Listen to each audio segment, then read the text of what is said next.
Hello there, and welcome to the Sleepy Alchemist. Tonight we drift deep into the candlelit corridors of a forgotten castle, where glass bottles clink faintly and the smell of boiled sage clings to the air. In this crumbling stone fortress perched atop a foggy cliff that even ravens hesitate to cross, a single man works alone beneath the moon. He stirs mixtures with fingers stained indigo, records symbol no language quite claims, and squints through sleep-deprived eyes at formulas that promise nothing and everything. A smoky lantern swings above his parchment-strewn table, casting shadows that almost seem to breathe. Now you probably want to know this. Alchemy wasn't just about turning lead into gold, it was about unlocking time, defying death, and bending the laws of nature with herbal whispers and metallic prayers. This wasn't chemistry, it was obsession, disguised as curiosity. So before you get comfortable, take a moment to like the video and subscribe, but only if you genuinely enjoy what I do here. And hey, drop your location and local time in the comments.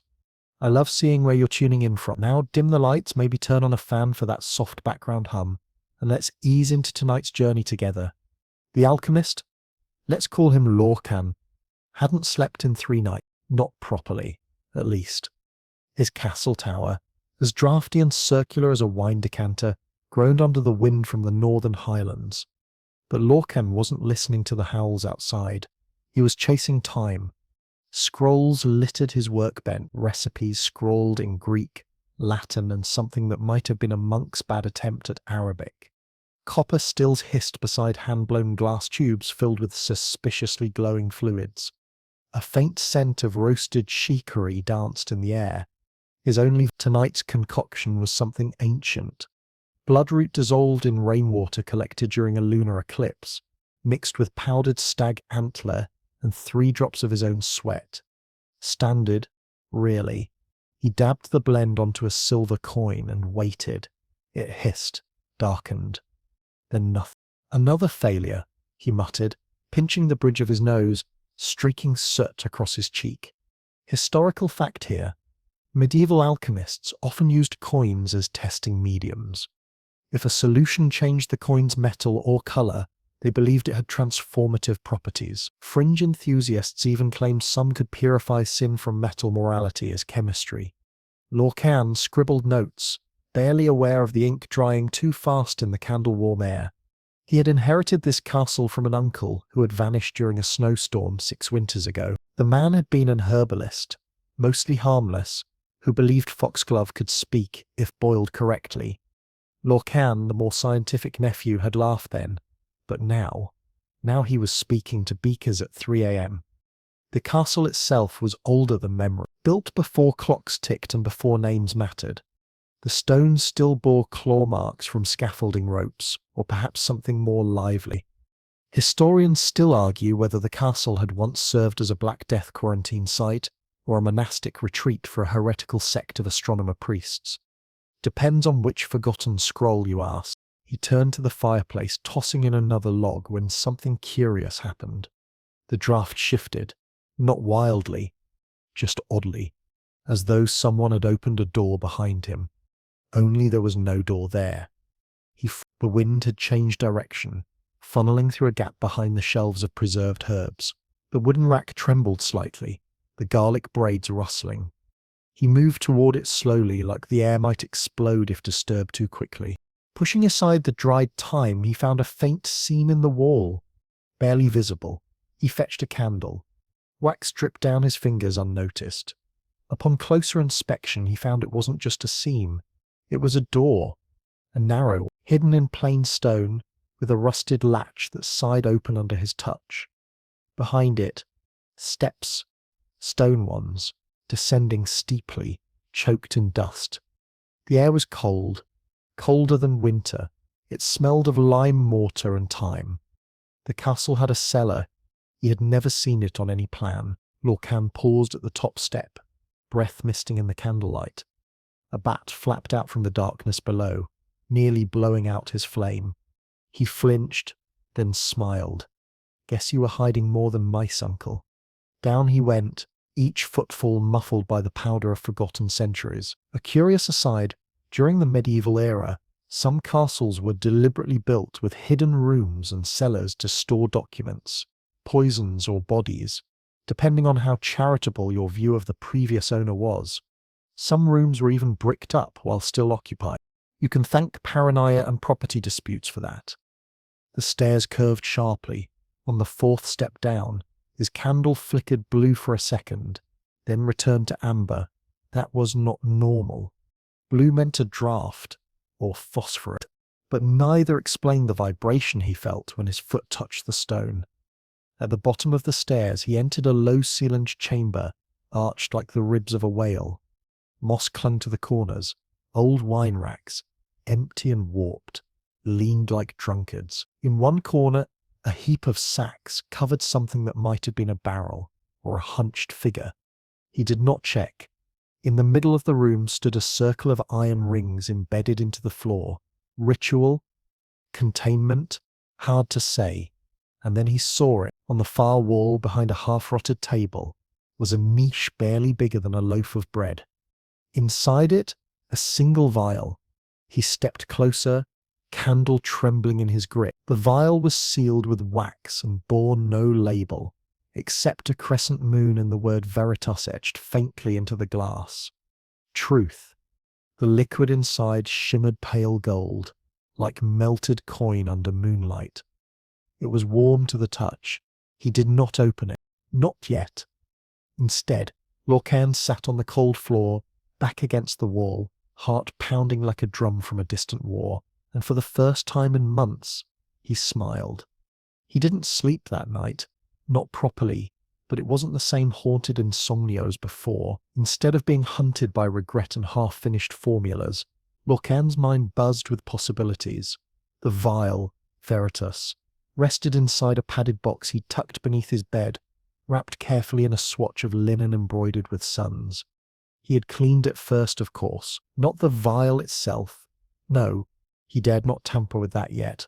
But the cellar, he'd returned with gloves, a brush, and a bit of salt, sweeping away cobwebs, smearing chalk across the iron rings on the floor, and placing a sprig of yew near the door. Standard protective measures, or so the older texts claimed. And then, after hours of pacing and reading and drinking overly bitter chamomile, he noticed something curious. The draft again. It was persistent now, sneaking through a panel beneath the shelf, always faint, always cool. His castle was full of such oddities. Most medieval homes were secret passages, false panels, trapdoors.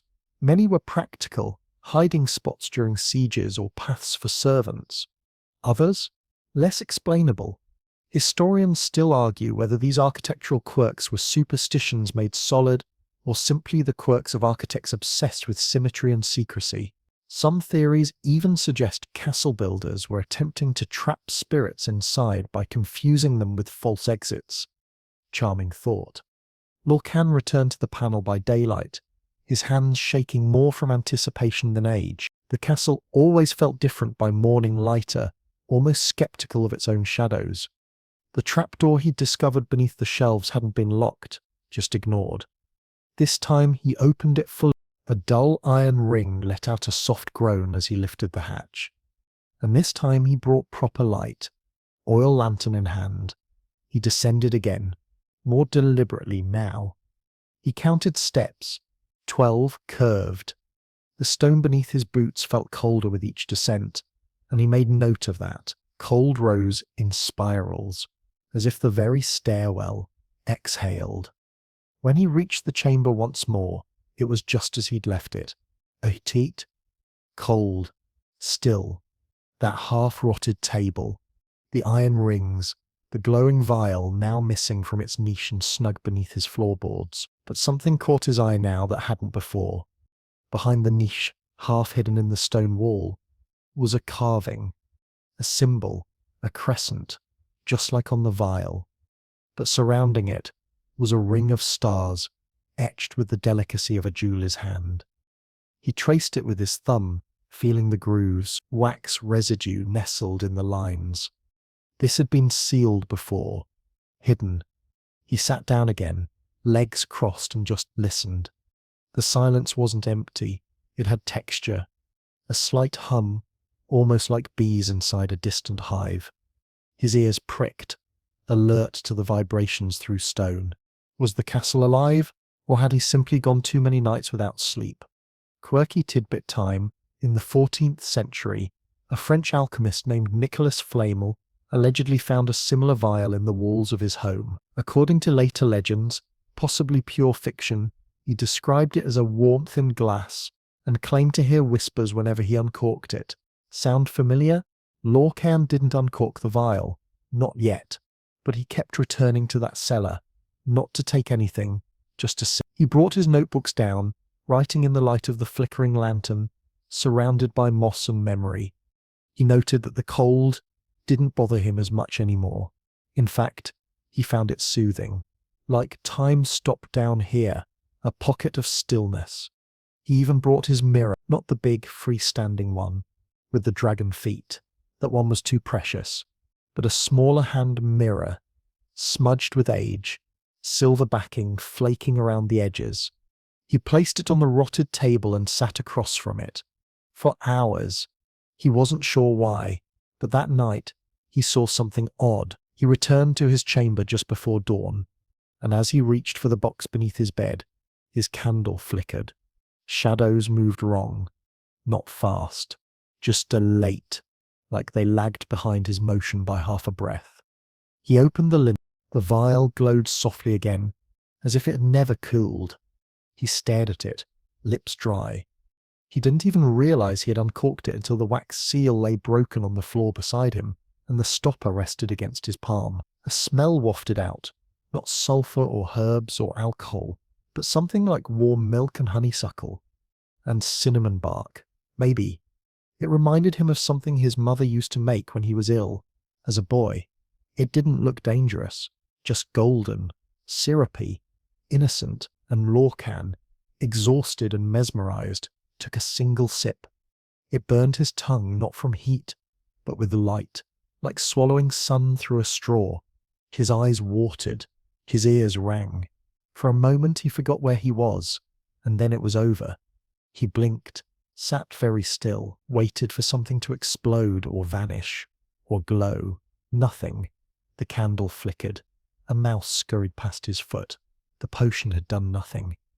He laughed, a dry chuckle that turned into a full-bodied wheeze. After everything, the maps, the ancient books, the symbols in the stone, all for a mouthful of syrupy nothing.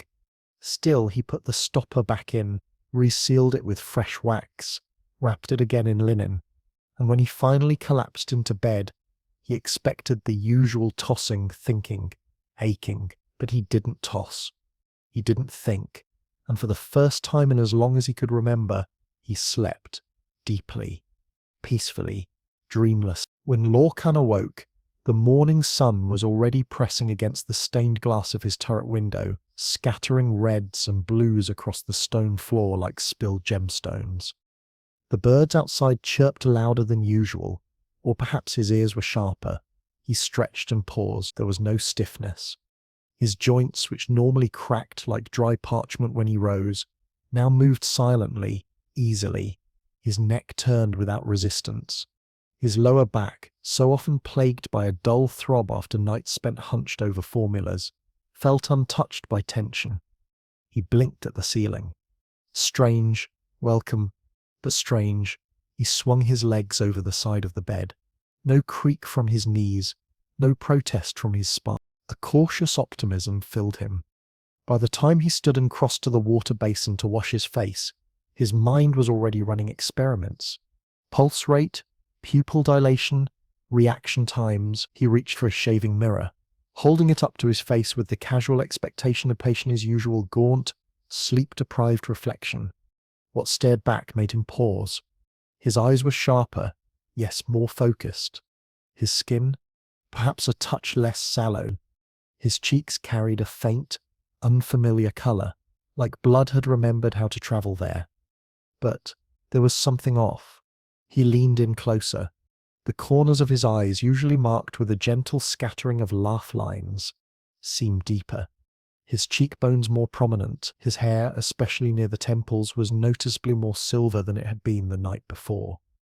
It was a paradox. He felt better, stronger, younger, even. But his reflection looked subtly older. Curious, he murmured, fingertips brushing the glass. Seth. He went about his day trying to ignore the dissonance. The morning chores went quickly, too quickly. His hands moved like a man in his prime, not one nearing 50. He ground herbs for a fever tincture with barely a tremor, and he climbed the stone stairs to the observatory without panting. He prepared a simple breakfast of toasted black bread and goat cheese, and found that it tasted brighter somehow, each bite more nuanced. Even the cheese, which normally reeked like old boots, now had a floral tang, fringe detail. Some ancient alchemical text suggested that enhanced perception was a sign of truth alignment, when the body began to synchronize with a higher form of time, often dismissed as poetic nonsense, of course. Still, Lorcan wasn't so sure anymore. He avoided the mirror for the rest of the day. By nightfall, the unease had settled again in his gut, like a heavy stone. The cellar called to him, though he resisted. Instead, he went for a walk through the outer courtyard, a ruined stretch of flagstones and skeletal hedges rarely touched since his uncle's time. The sky above the castle was cloudless, stars winking like gossiping eyes. It was then that he heard the tapping, soft, deliberate, coming from the back wall of the greenhouse ruins. He followed the sound, lantern held high. Behind a crumbled pile of stone, crouched among weeds and fallen roof tiles, was a man, elderly, wrapped in a tattered wool cloak, clutching a bundle of dried lavender and something in a waxed pouch. Lorcan froze. Not because the man looked dangerous, he didn't, but because the old man looked familiar. The last alchemist, the man croaked, voice dust dry. "You have the look. Do I know you?" Lorcan asked, stepping closer. The old man chuckled. "No, but I knew your uncle." "Of course. That would explain. And I knew his uncle before him." Lorcan blinked. "I'm sorry, what?" The man stood slowly, joints popping audibly. He had the look of a retired monk, or perhaps a beekeeper. Hands calloused, eyes sunstruck, teeth few and far between. "I tended the hives here, long ago. Before your line came, I stayed after. I've always stayed." Lorcan stepped back half a pace. "That's a rather long time," the man nodded, then held out the waxed pouch. Inside it, Lorcan saw a folded square of vellum, brittle and yellowed with age. "A note," the old man rasped, "from the one who brewed Veritas. He left it under the roots of the elder tree, in case someone foolish enough drank it again." "You knew about the elixir?" Lorcan asked, his heart beginning to race. "I've smelled its scent twice before," the man said. "It's unforgettable, historical fact breaks. In medieval Europe, beekeepers were sometimes also herbalists, keeping secret records of plant properties passed through generations. They were seen as halfway between monks and magicians, especially in more rural regions of England and Wales. Their isolation made them trusted and feared." Lorcan unfurled the note. The handwriting was angular, strange, likely pre-Carolingian, but he could make out fragments. "Life extended, not reversed. Mirror shall reveal what the body forgets. Each sip binds time's shadow tighter." He looked up sharply. "What does this mean?" But the old man was already walking away, staff tapping against stone, heading for the gate, as though summoned by some silent bell. Lorcan returned to his chamber in a fog of dread and curiosity. He sat in front of the mirror again.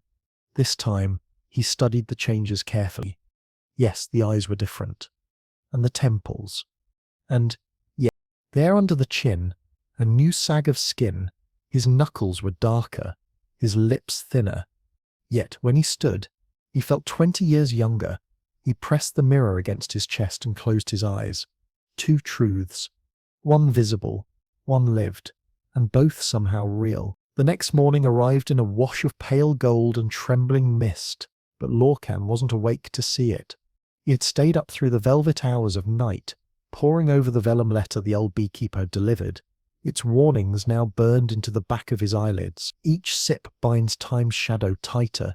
He had whispered the line like a mantra, over and over, trying to decode its meaning. What did it mean for Time's shadow to tighten? Was it metaphor, alchemical symbolism, or far worse, literal? He stood at the mirror again. Mirror shall reveal what the body forgets. The reflection no longer lied. It screamed. His eyes, still sharp and awake, looked decades older now. Not blind, not bloodshot, just tired. A kind of weariness that doesn't come from lack of sleep, but from having seen too much, yet his back didn't ache. His fingers moved with precision. He climbed the stairs of the tower in half the time it used to take. Whatever Veritas was doing, it was dividing him, a split between essence and image. And so, with mounting dread and simmering wonder, Lorcan returned to the cellar. He lit every lantern he had. The shadows skittered back, coiling in corners like frightened cats. He stood in the center of the iron circle and placed the vial back into its niche. Was it calling him again, or was he already too deep in the call to tell? While examining the chamber more thoroughly than before, he noticed something new. The hum was louder now, vibrating gently through the stones beneath his feet. He placed a hand against the wall.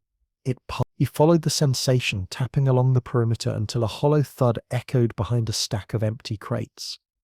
Moving them aside, he found a loose stone worn smooth in the center, as if by centuries of fingers.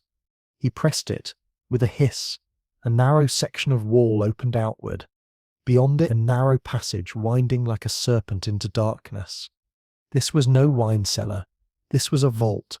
The passage smelled of old honey and rusted iron. As he moved deeper, ducking beneath low arches, his lantern caught flashes of glinting metal embedded in the walls. Coins, perhaps, or seals. Eventually, the corridor opened into a small chamber.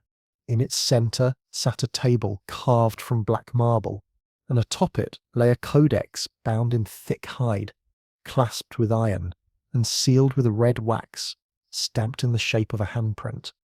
He stared at it for several minutes before reaching out. The seal cracked easily. The pages within were brittle but legible. Sketch diagrams, inked in a hand more precise than Lorcan's ever could be. They showed a human form dissected, not with the intent to harm, but to preserve. Veins marked in gold, eyes noted as time catchers, and beside the diagrams were notes. Veritas, Cycle 1 complete. Holst, Gen 3 expired with mild desynchronization. Reflection drift begins after second sip.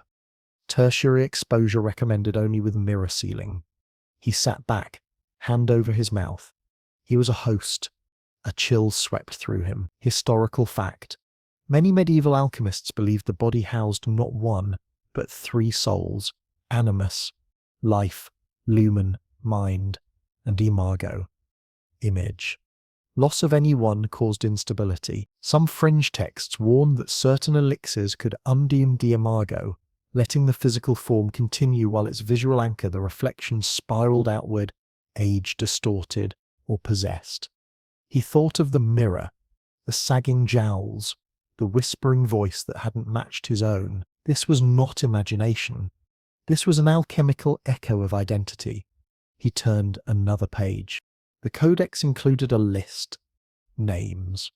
Some scratched out. Some followed by the word fractured. Some with dates of death listed years after their last public appearance. He found the name Mater Masnola dated 1231. That name rang a faint bell. Back in his uncle's study, there was a painting faded and peeling of a monk in robes nearly lost to time. His face had been scrubbed out, but the gold thread around the hem read Masnoladane. Beneath it, a phrase, "He who would drink time must trap his own." Lorcan closed the codex carefully and stood. The cellar no longer felt cold. It felt watchful. He returned to his chambers, his thoughts a storm. He passed mirrors, each covered now with linen or parchment. He dared not. Instead, he went to his archive, a cramped room packed with scrolls, manuscripts, and oddities his uncle had collected from decades of trading. He searched for any mention of Masnoladam Ranitas or mirror binding.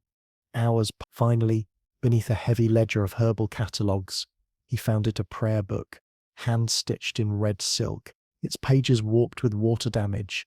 Tucked between its folds was a map, a crude drawing of the surrounding region, his castle at the centre and to the east, marked in faded ink. Abbey Souterrain, the sunken abbey, a ruin buried in silt and fog, halfway swallowed by a creeping lake that expanded every year. A place older than any town nearby, locals avoided it. Some said it had fallen a quake, others that it had been cursed after a mass of monks vanished mid-chant. Historians still argue whether the abbey was truly a holy site or a private retreat for alchemists during the later Crusades.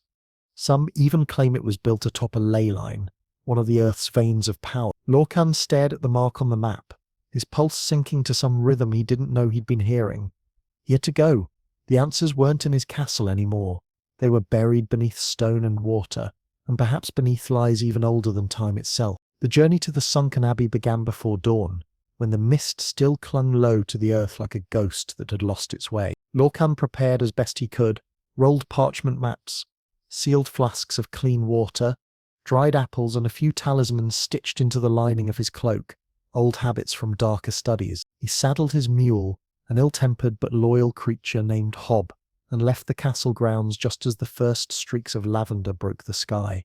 The abbey lay nearly 2 days east by winding forest paths and forgotten trade roads, now overgrown and crooked with age. Few dared travel that far anymore, not because of wolves or brigands, but because people had simply stopped needing to. The abbey was a relic, lost to time and story. He passed a trio of shepherds who stared too long at the sigil sewn into his cloak. The crescent moon. One of them made a sign of protection and spat near the road. He said nothing. By midday the forest thickened. Oak and ash rose overhead like cathedral spires. Strange symbols carved in bark stared at him as he passed. Many were just marks from travellers or old pagan charms. Others, less explainable. Historians still argue whether these carvings were warnings, wayfinding marks, or parts of a forgotten language used by the first alchemists, whose practices mingled mysticism, astronomy and early pharmacology into a soup of unsettling knowledge. Lorcan recognized one symbol, a looped triangle with a dot in the center. He had drawn it once in A. By nightfall, he made camp beneath a leaning yew tree. Fire kept small and low. He cooked only what smelled neutral, root stew and barley flatbread. No meat. The abbey, by all accounts, had once forbidden it on holy ground. Fringe lore held that the abbey monks believed meat to be too alive, that consuming flesh of another being could invite echoes into one's own soul. He wasn't sure if that was superstition or science. Either way, he wasn't taking chances. In his sleep, he dreamed of a bell tolling underwater. The next morning, the mist was thicker. The trees parted without warning, revealing a long slope down into a basin of cracked earth and stagnant water. Black reeds whispered in the breeze. The remains of the abbey jutted from the mire like fingers from a shallow grave. It was beautiful and terrible. Stone arches still stood in defiance of erosion, though much of the building had sunk into the silt. Its windows were hollow, its bell tower cracked and leaning, held up more by hope than physics.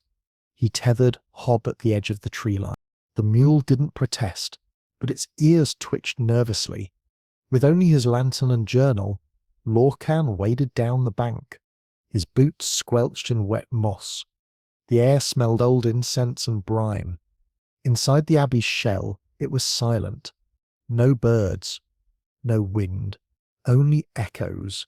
He stepped into the nave, where fractured columns and vines coiled together in prayer. Light streamed through holes in the ceiling, illuminating a strange mosaic on the floor. Gold and red tiles, forming a serpent swallowing its tail. The Ouroboros. He followed the serpent's curve to the front altar. It was cracked in half, but still bore a crest, a crescent moon nested in a starburst. Same as the vial, same as the codex, same as his mirror nightmare. He knelt beside it, brushing away debris, and found what he hoped for, a sealed lead pipe, hollowed out and capped with wax. Carefully, reverently, he opened it. Inside, a scroll, wrapped in oilskin, still legible after all these years. It was a log, a monk's account. First person. Meticulous. Today, Brother Emund took his second dose. The elixir smooths his skin and strengthens his bones, but he no longer recognizes his own voice in the choir. He sings in harmony, beautiful, even divine, but the pitch is not his own. We worry he may be fading into the image of a man who never lived. Lorcan read further. We have determined the reflection acts as a vessel. Each dose strengthens the body, but steals from the mirror our true measure. Eventually the reflection grows older than the man. Then other voices enter. We call them echoes. He stopped reading. Heart racing, another passage chilled him further. A brother shattered his mirror and sealed the shards in salt. He claimed the echo within began whispering his future to him in riddles. He vanished a week later, leaving only his habit and a single boot. That wasn't just metaphor, that was history, historical truth. Many medieval monks kept personal mirrors, but not for vanity. They used them in acts of contemplation, believing the soul might reflect differently than the face. Some even wrote of seeing visions in the glass during long fasts. While most scholars dismissed this as hallucination from malnutrition, the abbey's records suggested something else entirely. Lorcan closed the scroll. He sat there for a long while, kneeling beside a cracked altar as light dimmed overhead. The reflection.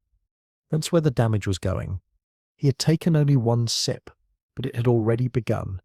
His mirror self-aging, mouth-whispering words he didn't speak. He needed more information, but not from books. From within. He had to go back to the cellar, back to the vial, and take another sip. By the time Lorcan returned to the castle, the sun had slipped behind the mountains, casting the world in a silvery dusk. Hob, ever dutiful, plodded up the hill with a look of mild betrayal that only mules can muster. The saddle creaked under the weight of damp scrolls and a wax-sealed pouch, containing the sunken abbey's chilling secret. The castle greeted him in its usual manner, with a long groan from the gates, and a chorus of creaks from every wooden beam. But this time, Lorcan felt the walls shift. Not physically. Nothing so obvious. It was a hum again, deep and muffled. Like the stone had grown expectant. He placed the abbey scroll gently on his desk, beside the first letter from the beekeeper. His hands trembled, whether from cold or anticipation, he wasn't sure, and then he lit the lantern. He didn't eat, didn't change, didn't pause. He went straight to the cellar. The iron rings embedded in the floor welcomed him like old friends. The circle felt warmer now, humming faintly as he entered it. He opened the linen-wrapped box from beneath the floorboards and stared once more at the golden vial. The wax seal had held since his last use, as if even the liquid within had been waiting. He peeled the wax, unstopped the vial, and inhaled the same warm, sweet scent. Honeysuckle, milk, and the barest hint of something ancient. Then he drank. A second sip. The taste was deeper this time, still sweet, but with an undercurrent bitter orange peel. No, something metallic. And then came the heat. It rolled through his chest and down into his fingertips, like liquid fire, more intense than before, more consuming. He clenched his teeth as the lantern light flared bright, then dim, then too bright again. He stumbled backward, catching himself on the wall. His breath came in gasps. He blinked, and blinked again. The world hadn't changed, but he had. It was subtle. He didn't feel younger. He didn't feel older. He felt displaced, like he'd been nudged slightly out of alignment with the rest of the room. He looked down at his hands. They were the same. No new wrinkles, no scars. But when he raised them in front of the lantern's glow, they seemed to lag, just slightly, as if his body moved a fraction of a second before his shadow could catch up. He turned to the mirror. He hadn't brought the small one this time. No, tonight he faced the tall mirror, the ornate one with the clawed feet and the dragon winding up the frame. He had removed the linen earlier, revealing its surface now clean, polished and waiting. He stepped in front of it and stared. His reflection was slower, older, the eyes more sunken, the cheeks slightly drawn. A man, a decade his senior, stared back, blinking just behind his own movement. Lorcan raised his hand. The mirror followed, half a breath late. He opened his mouth. The reflection opened his a moment later, but then it spoke, not aloud, not in sound. It moved its lips and said something. He did not. He froze. Every hair on his arm stood. The reflection leaned forward slightly, mouth moving slowly. "You are not alone in here." He stumbled back, heart hammering against his ribs. The reflection froze as well. Then, slowly, returned to mirroring him. Lorcan spun away, breathing hard. This wasn't madness. This was consequence. Fringe detail. A little-known French alchemist named Célestine de la Lune once wrote about the shadow delay, claiming that those who drank a certain tincture found their reflections increasingly autonomous. She postulated that mirrors did not reflect the self. They stored versions of the self, and some versions did not like being contained. He staggered up the stairs, gripping the railing for balance. The cold stone under his feet felt less solid now. Or perhaps he just felt less tethered to it. In the tower chamber, he pored over his notebooks. His handwriting had changed, barely, but enough. More fluid, faster, as if written by someone used to writing with both hands. Though Lorcan was dominantly right-handed. Another effect, or another version of him bleeding through. He didn't sleep that night, not truly. Instead, he sat in the center of his study, surrounded by flickering candles and covered mirrors, thinking, wondering. What if the reflection wasn't just aging?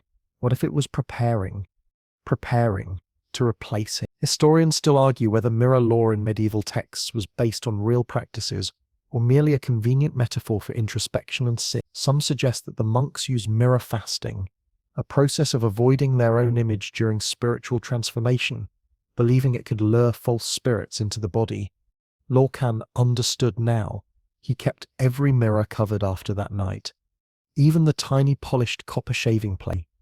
He began measuring time not by the sun, but by how quickly the reflection shifted, how deep the lines around its eyes grew, how many seconds late it lagged behind him. 3 now. 3 seconds. The cellar no longer hummed softly. It sang, not with music, with voices. Faint, but there, just under the edge of hearing. He began to sleep with a cloth over his eyes, just in case the mirror decided to watch him back. Several days passed. Lorcan kept no calendar now. He marked time only by candle length, ink refills, and how long it took the reflection to answer him. 4 seconds. It had grown bolder. Not just slower, but selective. Sometimes it did not mirror at all.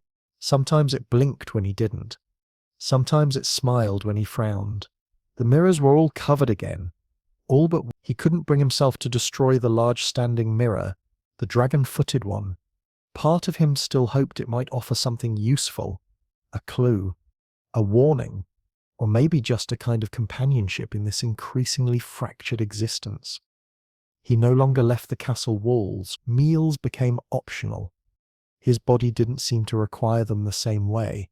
Hunger was more of a suggestion than a need. Instead, he consumed knowledge, dug through old boxes, traced margins in discarded grimoires, reread every scrap his uncle had scribbled in feverish midnight margins. One such note, tucked between 2 pages of a bestiary, caught his attention. Time is not a line, it is a braid. Every thread, a self. The elixir splits the braid, not to prolong life, but to twist its strands into knots. He read that line over and over. A braid, not a thread. Of course, that would explain the doubling, his shifting reflection, the echoed footsteps he sometimes heard trailing behind his own in the hallway, even when no one else was home. That night there came a knock at the castle gate, not a loud one, just a rhythmic, polite tap, tap, tap. As if someone had waited outside long enough to know the household's quiet routines. He considered ignoring it. But something about the sound, the timing of it, felt familiar, faintly unsettling. He descended to the entry hall slowly, holding his lantern low. The gate creaked as he opened it, and there, illuminated by moonlight and oil flame, stood a man in a thick, dust-covered cloak. His boots were muddied, his beard frosted with travel. On his lapel, a brass pin shaped like a compass rose. Lorcan narrowed his eyes. "Can I help you?" The man bowed slightly. "I am Elwyn. I tend the Queen's observatory. I've been sent on a matter of stars? Lorcan ushered him in without another word. In the study, Elwyn removed his gloves and laid out a folded parchment with delicate care. Upon it, a star chart, painstakingly hand-inked with constellations, celestial notations, and astrological marks. "This," Elwyn said, tapping the parchment, "was observed last month, just after the summer solstice. Something shifted. The positions of the fixed stars, those thought unmovable, they weren't where they should be. Not by much, but enough for our best brass lenses to catch." Lorcan studied the chart. "Precession? That was our first thought," Elwyn said. "But the pattern didn't match known cycles. This wasn't slow drift. It was reactionary, as if the heavens jolted." Lorcan didn't want to speak what came next, but he did. "And you think this is connected to an elixir?" Elwyn nodded, gravely. "Word spread. Rumours rise. The Queen's court is full of ears. Some say an alchemist in the north has disturbed the cycle." Of course they had heard. The bees, the scroll, the ripple of veritas. It wasn't just within him. It was reaching outward. Elwyn added, "I come not to accuse but to understand. The cosmos is a fragile lattice. Change it too much in one place, and it shatters elsewhere." Lorcan finished. Historical fact. Medieval astrologers and alchemists often worked hand in hand. In some courts, astronomers were tasked with monitoring the night sky for alchemy scars. Sudden changes in alignment attributed to magical or spiritual interference. One such change in the 14th century was believed to coincide with a failed immortality ritual in Florence. Lorcan offered Elwyn a glass of wine. They drank in silence. Then Lorcan said, "If you had a mirror that aged faster than you, would you consider it a warning or a debt collector?" Elwyn tilted his head, curious. "I would consider it neither. I would consider it a door." Lorcan raised an eyebrow. "There's a belief among our older observatory masters," Elwyn continued, "that mirrors don't reflect, they filter, that what we see in them isn't always what is, but what wants to be." Lorcan didn't answer. He simply stared at the large mirror in the corner of the room, still shrouded in linen, its presence undeniable. Elwyn followed his gaze. "You've taken 2 sips." Lorcan's jaw tightened. "You know, I'm not the first sent," Elwyn said gently. "The Queen has watched many before you. One man took 3 sips. He vanished. Another tried to take only half a dose. He now speaks in riddles and casts no shadow." Fringe tidbit. One of the Queen's private journals, uncovered decades later, referenced the alchemical court, a secretive network of scholars tasked with locating and monitoring those who tampered with time elixirs. They operated quietly, often in monasteries, and were said to record disruptions in the sky tied to each known experiment. Before Elwyn departed, he left behind a slender brass instrument, a small hourglass, filled not with sand but with what looked like glittering ash. "Watch it," he said. "When time runs backwards, so do we." And then he was gone. Lorcan locked the gate, returned to the study, and turned the hourglass over. The ash shimmered, then stilled. Then one grain rose upward. He sat back. He would not sleep tonight. Instead, he would wait, and listen, and count the seconds between himself and his shadow. The hourglass became a fixture on Lorcan's desk, its strange, glittering ash resisting gravity at unpredictable intervals. Some mornings it trickled down like normal sand. Others it shimmered upward, grain by grain, mocking cause and effect. Once it simply hovered, frozen mid-air, refusing to move at all. Lorcan began charting the hourglass's behavior. He kept a daily log, noting which direction it flowed, the weather, the moon phase, and even the angle of sunlight in the window. There was no pattern. The pattern hadn't yet revealed itself.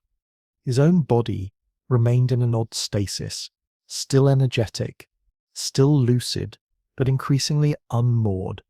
Objects dropped from his hand, seemed to take longer to hit the floor. His shadow sometimes blurred at the edges. He caught himself writing words he didn't remember learning, in languages that hadn't been spoken in centuries. The mirror still covered. He hadn't looked since the second sip. He didn't need to. He felt it watch. One evening, desperate for clarity, he climbed the turret where his uncle had kept the oldest texts. The room was thick with dust and the scent of cedar and mould. Parchments curled with age, candles leaned like old men, half melted and crusted with spiderweb, there wedged behind an atlas of forgotten islands. He found something curious. A folio bound in blue velvet, its pages sealed with pressed beeswax. He recognized his uncle's handwriting immediately, tight, angular, often dipping below the line. A lifetime of notes and observation. On the first page, a title, Notes on the Monk of No Reflection. His breath caught. The legend of the monk had been shared with him as a child, but he always assumed it was just a tale, something whispered by villagers to scare children away from deep ponds and antique mirrors. According to his uncle's notes, the monk had been a real person, Brother Caldus, a scholar priest who vanished during the Great Plague. He had been known for his research into temporal theology, the study of divine time and its fractures.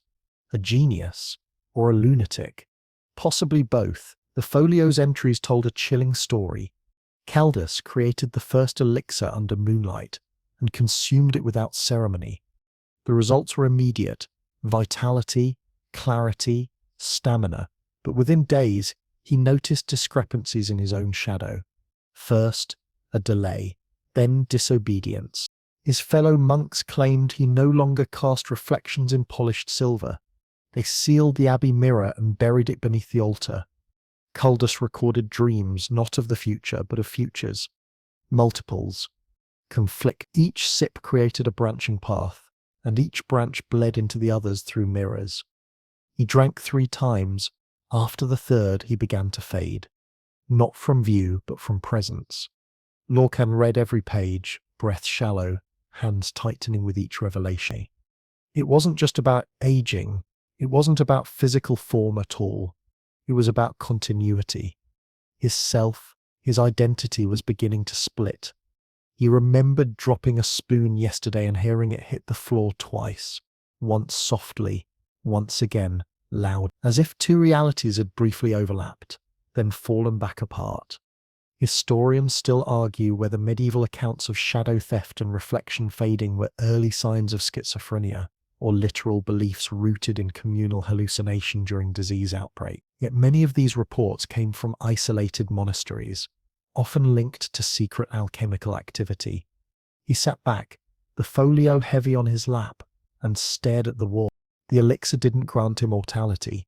It fractured mortality, preserved it, duplicated it, and possibly spread it across timelines like butter on too much bread. And once those versions of the self began bleeding into each other, reflections no longer bound by logic, something else could step in. His hand went instinctively to the cloth draped over the tall mirror. No, not yet. Instead, he returned to the cellar, down where the air always seemed colder than it should be, and the stone never fully stopped humming. He brought with him a lantern, a copper bowl, and a sharpened stylus. There was one more thing he hadn't done. One more test. He drew his own blood, just a few drops. They hit the bowl with a soft plink, dark and slow. Then, with shaking hands, he added a drop of the elixir. Nothing happened. At first, but then, the blood split.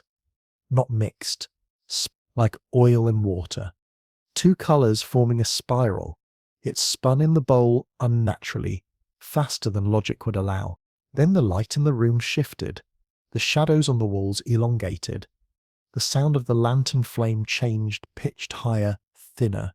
And then his own voice whispered back at him from the spiral, but not the words he had spoken. The third sip frees the door, and the door does not close. He kicked the bowl across the room, heart pounding. It shattered, blood, elixir, and copper shards scattered across the stone. He clutched his knees and tried to slow his breathing. This wasn't immortality. This was invasion. Fringe detail. A group of mystics in 12th century Prague once claimed that certain rituals could pull voices through glass. They believed reflections weren't mere visuals, but membranes, thin, vibrating skins that could be pierced by intentional ritual. Most dismissed them as mad, but a few of their surviving mirrors were found to be lined with lead and sealed in locked crypts. Back in his study, Lorcan turned over the hourglass again. This time the ash flowed in both directions at once, up and down, like time itself no longer knew which way to go. He stared at it until his eyes blurred. His reflection hadn't shown itself in days, which meant only one thing. It was waiting. By the next evening the wind had shifted. Not the kind of change that rustles leaves or bangs shutters. This wind didn't move anything. It only sounded like wind, but with no direction, no breath. It came from inside the castle, and Lorcan, who now trusted even his senses only cautiously, followed it. He lit no lantern this time. The path down to the cellar was familiar, etched into his soles. Each stair knew his weight. Each stone hummed slightly as he passed, as though recognizing him. The vial remained in its usual box, still stoppered, still glowing faintly, but it didn't call to him now. It seemed bored, as though he had become a dull student in its classroom. Instead, Lorcan's attention turned to the far wall. There, in the space behind the iron rings, something had changed. A line of condensation, like breath on cold glass, marked the center of the stone. When he stepped closer, it cleared, receding from his touch like frost melting under fire. He brushed his palm across the dampness. The stone moved. No grinding, no dramatic shifting, just slid, clean and silent, and behind it a low passageway, no more than shoulder height, lined in smooth, dark tile. The air inside smelled of beeswax and iron. He ducked, stepping in. As he walked, the space narrowed, the ceiling dropping lower until he had to crouch. Then suddenly it opened, a circular chamber, perfectly round, no corners. The walls were embedded with mirrors, dozens of them, some cracked, some clean, some utterly black. Each reflected something slightly different. His hand moving too slow, his face older than it should be, his lantern flickering blue instead of amber. But only one showed his true self, centered on the far wall, an ornate mirror with a frame of carved obsidian. Serpents twisted around its edges, their mouths open in silent song. This mirror reflected him exactly, his every breath, every twitch, every fear. He stepped in front of it. "Show me," he whispered. The mirror remained still, no delay, no deviation. Then his reflection smiled. Lorcan had not.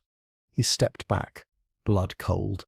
Behind the glass, the figure reached up and pulled as though grasping the inside of the mirror's surface like fabric, and tore it open. What emerged wasn't monstrous. That would have been easier. What emerged was him. Exactly him. But older, lines deeper, shoulders broader, hair silvered and combed back. This version of Lorcan wore the same robe, but with small differences. A patch sewn onto the sleeve, a brass clasp shaped like a snake. The reflection, no, the duplicate stepped fully into the room, real, solid, breathing. They stared at each other. Lorcan spoke first. "You're not me." The other Lorcan smiled faintly. "Not anymore." They circled each other quiet. The mirrors on the walls shimmered as they passed. "You drank 3 times, Lorcan said. The other Lorcan nodded. "What happened?" He shrugged. "Depends on the mirror. What are you?" The older version looked thoughtful. A continuation, a consequence, a placeholder. I don't remember which version I started as. Historical fact. Certain Renaissance alchemists believed in the doctrine of manifold selves, the idea that a human soul split into multiple aspects across time. each taking turns inhabiting the physical form. This belief never made it into mainstream theology, but was common among mirror-based ritualists in Eastern Europe. Lorcan felt nauseous. Why now? The answer came calmly. The braid is tightening. You've reached the part where one of us has to take the wheel. No, he whispered. I'm still whole. The older version raised an eyebrow. Are you? Then why haven't you slept in days? Why do your books rewrite themselves when you blink too long? Why does your reflection age without you? Lorcan shook his head. I didn't ask for this. No one does, said the other, voice quiet. But you drank. Twice. You split the braid. Now we converge. Lorcan stepped backward into the center of the circle. The mirror frames began to tremble. The air grew heavier. I won't let you take my place.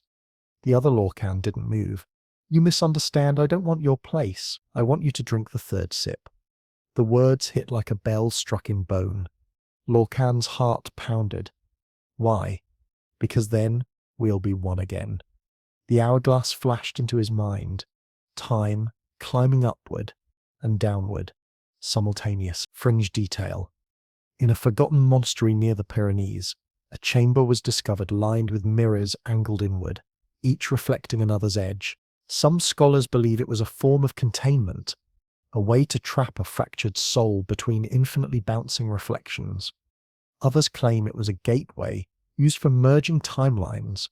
The chamber was later sealed without explanation. Lorcan backed toward the exit. I need to think, his older self nodded once. You won't have long. The elixir sings. You hear it. I do too. I'm not ready. No one ever is.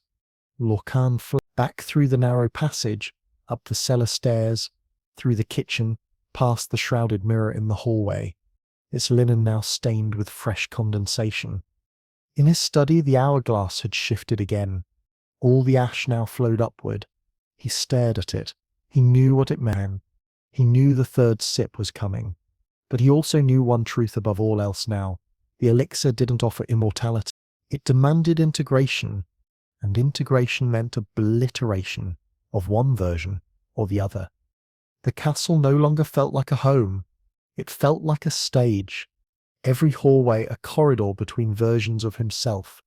Every room a theatre for past or future selves to whisper from behind the curtains. The air was thick with the tension of a question that hadn't been asked yet, and Lorcan feared what the answer would demand. He began locking doors behind him, not because he believed they would hold whatever he was, but because he needed the illusion of safety, however brief. Shadows moved too easily now. Once confined to corners, they now darted across the floor like mice. And the mirrors, they pulsed behind their coverings. He heard them breathing. Still, he returned to his books. Research was his last lifeline to logic. If he could understand what was happening, perhaps he could reverse it, or at least trap it. He spread every tome, scroll, and codex across the stone table, cataloguing every mention of veritas, of mirrors, of soul bifurcation. That's when he found it, a journal entry buried at the end of a brittle scroll, written by someone who had clearly lost his grip on syntax, but clung desperately to meaning. The third sip didn't complete me, it scattered me. I speak with the mouths of men I've never been in dreams that smell of copper and dust. To undo the mirror's hunger, one must locate the missing piece, not of self, but of source. There is a final note, an ingredient never listed aloud, buried, hidden, alive. The text was signed with a symbol he recognized from the sunken abbey, a crescent enclosed in a serpent. An addendum was scrawled beside it in charcoal. Seek the sealed scroll beneath the north chapel, waxed, salted, guarded by no lock, but by memory. Lorcan's stomach turned. The north chapel. That part of the castle had been closed since his uncle's death. His own footsteps had never echoed there. Something about it felt too heavy, too watched. But now he had no choice.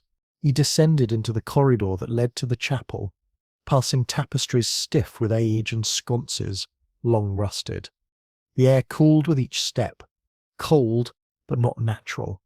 Cold, like something that remembered being forgotten. When he reached the door, it opened before he touched it. Inside, The chapel was still intact.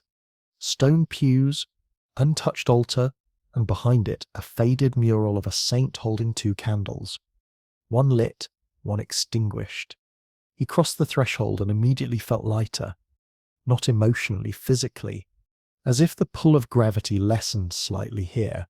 He moved to the base of the altar, pried up a loose flagstone, and found what he was looking for, a scroll, sealed in wax, crusted in salt, and bound with blue thread. He opened it with trembling fingers. What he read stopped his breath. The scroll detailed early elixir experiments, failures. One by one, the monks had tested various versions of Veritas. Most resulted in madness, or premature aging. Some caused no visible change at all, until the victim's reflection began to develop an entirely separate personality.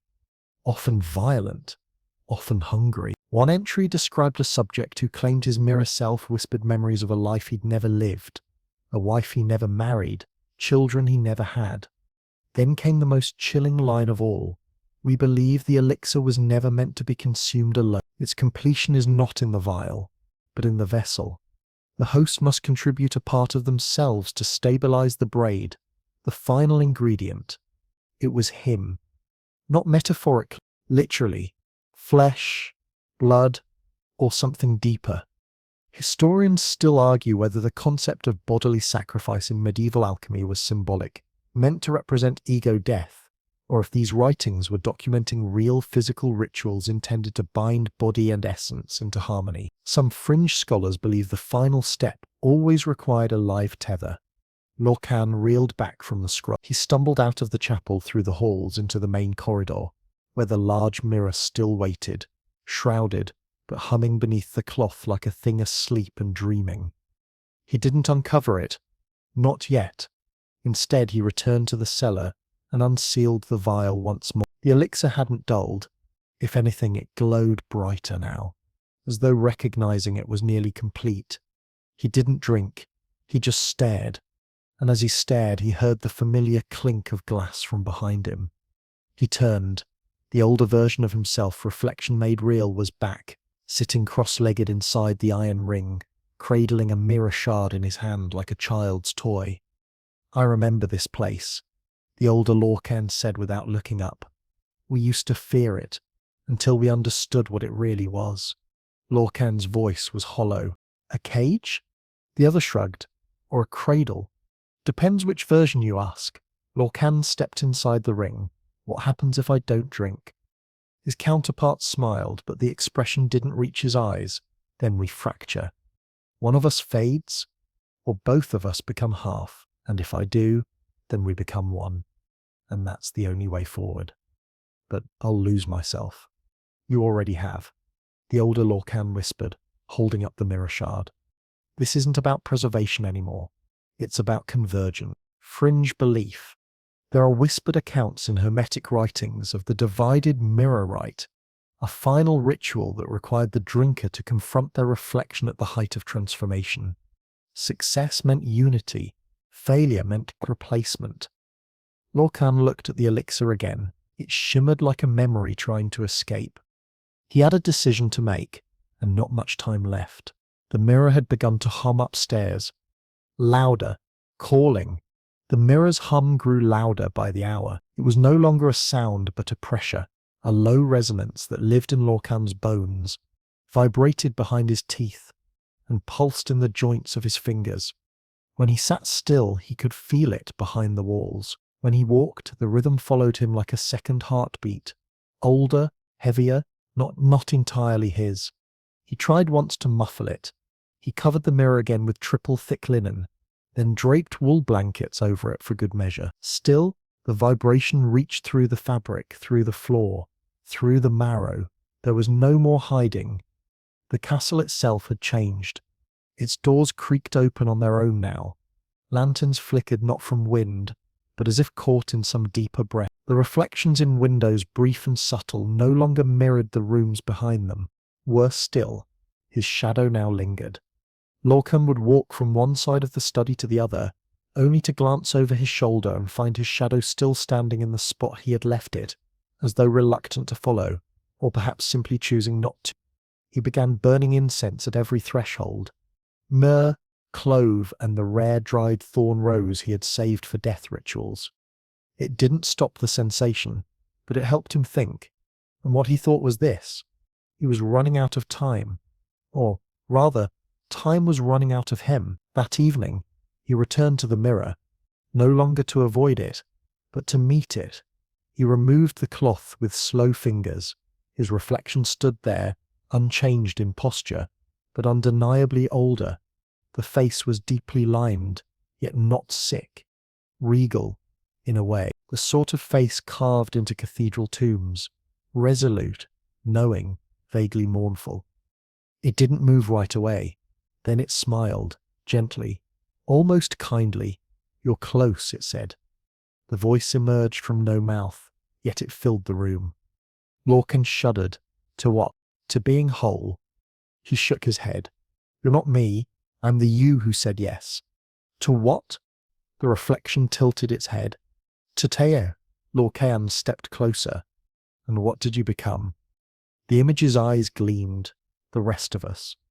He stared hard at the glass. "What if I choose not to drink the third sip?" The mirror darkened around the edges. The reflection's face grew sad. "Then we fade apart, slowly, excruciatingly. Every piece of you drifting in opposite directions. Thought from memory. Soul from body, until even your name forgets you." Lorcan's hand trembled at his side. He looked down at the hourglass beside the mirror. The ash inside no longer flowed.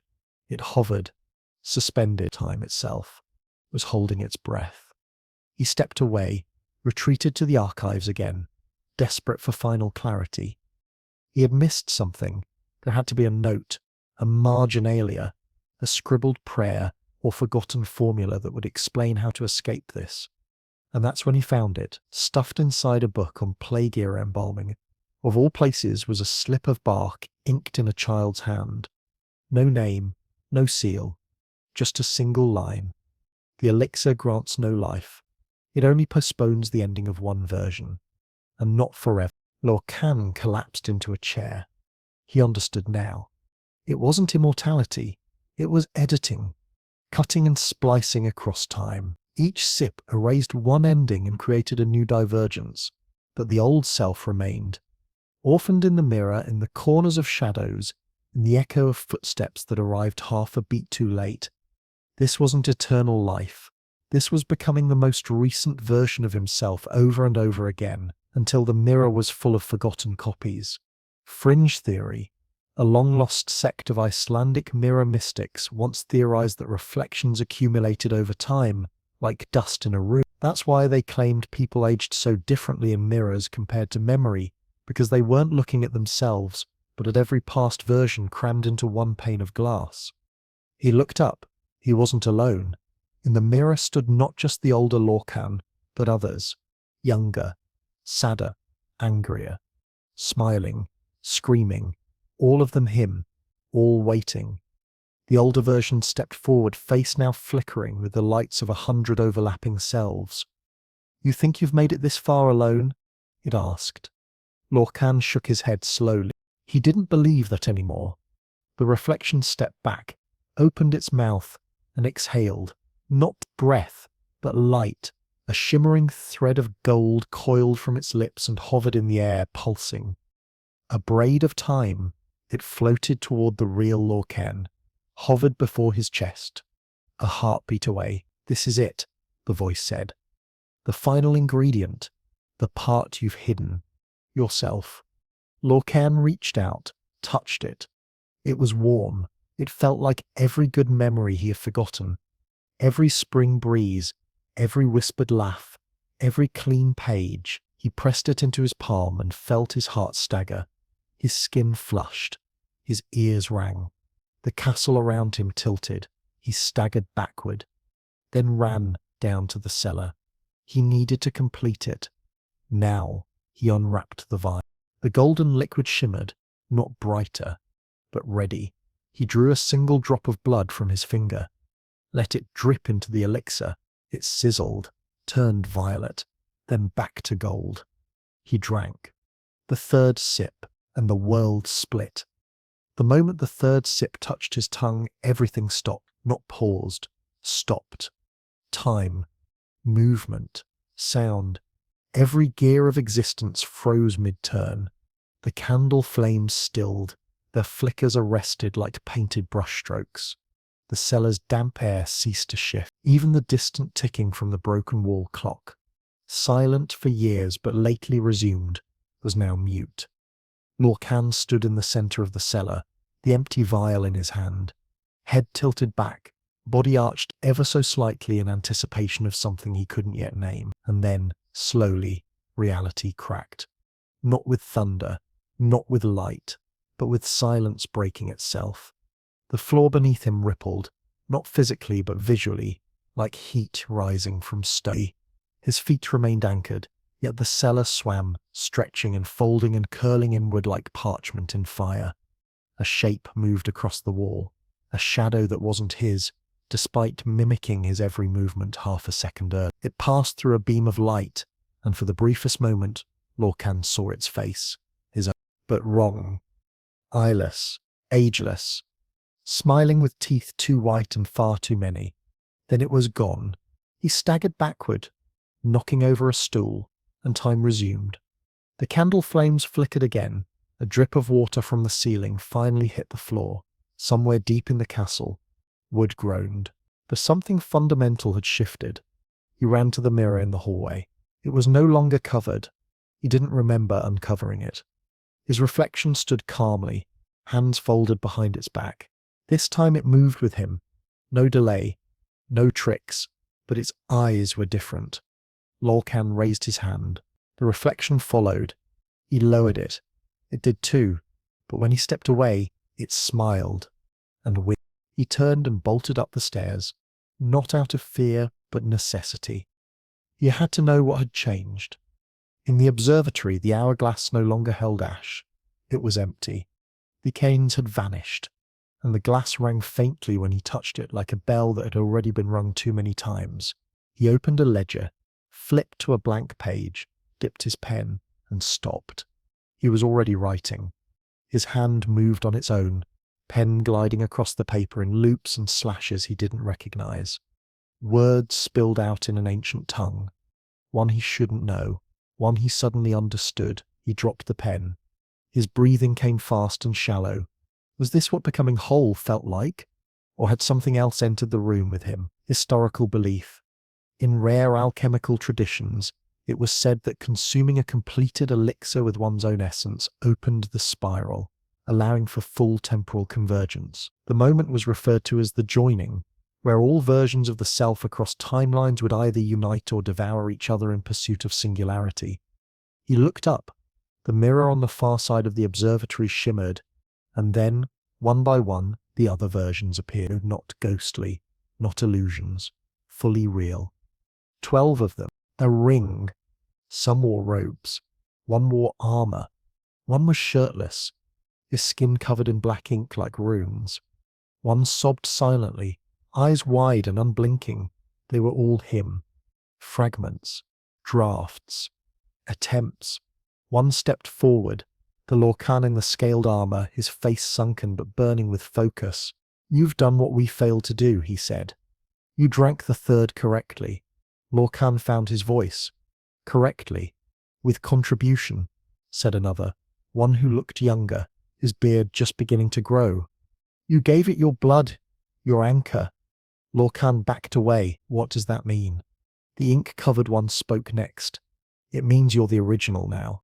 We are echoes." Lorcan froze. "Wait, I'm the real one?" The armored version smiled sadly.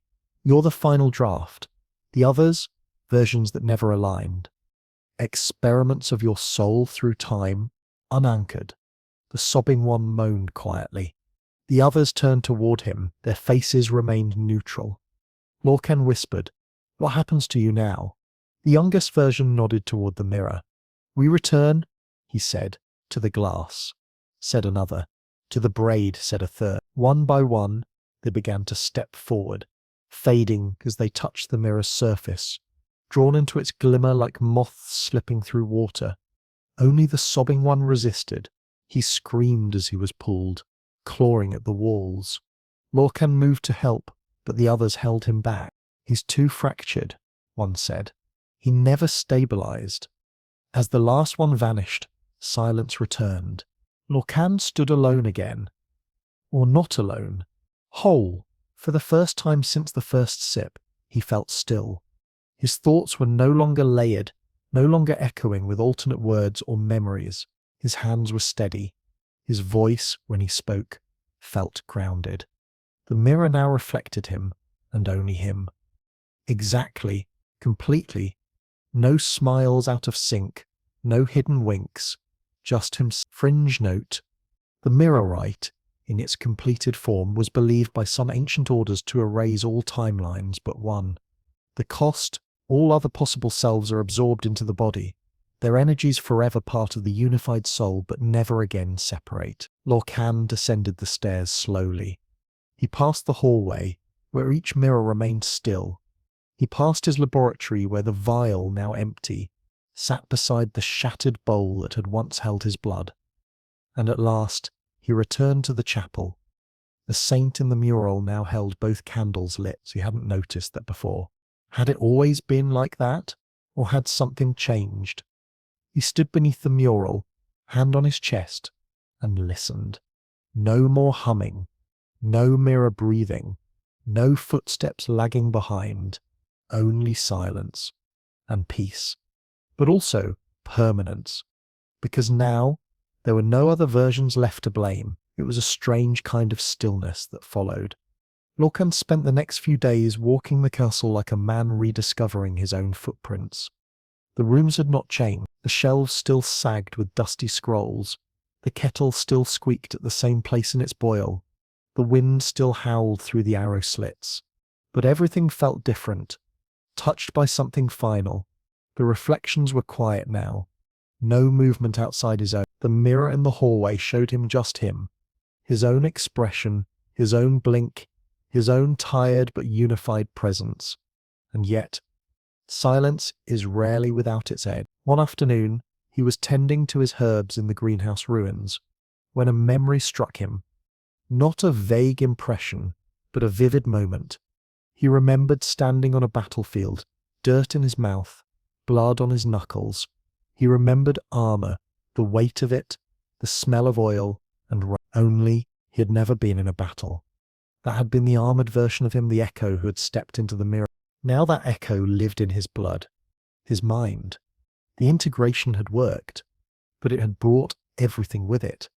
He now carried the memories of 12 lives, 12 outcomes, 12 selves, and they arrived unannounced. He would be boiling water for tea when he'd suddenly know how to forge a blade blindfolded. He would wake from dreams where he spoke languages he didn't recognize, only to find he could still write them down. Some memories were blessings, some were burdens. The ink-covered version, whose skin had been marked with runes and scripts, left him with an uncanny ability to write with both hands simultaneously, but also an uncontrollable twitch in his left thumb, which appeared every time he tried to rest. The weeping echo had given him a voice he did not recognize, one that sometimes surfaced in dreams, whispering riddles in a child's tone. Lorcan kept a journal now, not for scientific purposes, but for sanity. He needed a place to untangle the noise in his head. The braid may have been tightened, but the strands still remembered how they once lived apart. Historians still debate whether medieval accounts of multiple minds in one soul were rooted in mysticism or merely misunderstood mental illness. But ancient practitioners wrote of it with reverence. Some called it soul embroidery. Others warned against stitching too many selves together lest the fabric tear. He took long walks in the courtyard again, let the wind return through the corridors of the castle without fearing what it carried. He uncovered every mirror, slowly, one by one. Some still resisted, reflecting a moment too long before catching up, but most had fallen into alignment. The mirror in the observatory was the last, and he unveiled it. He found only himself, and a small, strange peace settled over him until a visitor arrived. Not at the gate this time. In the garden. He was tall, wrapped in heavy travel cloth. His boots caked in red clay. His face was obscured by a hood, but his voice was gentle. "You sealed it," the man said. "You're the last."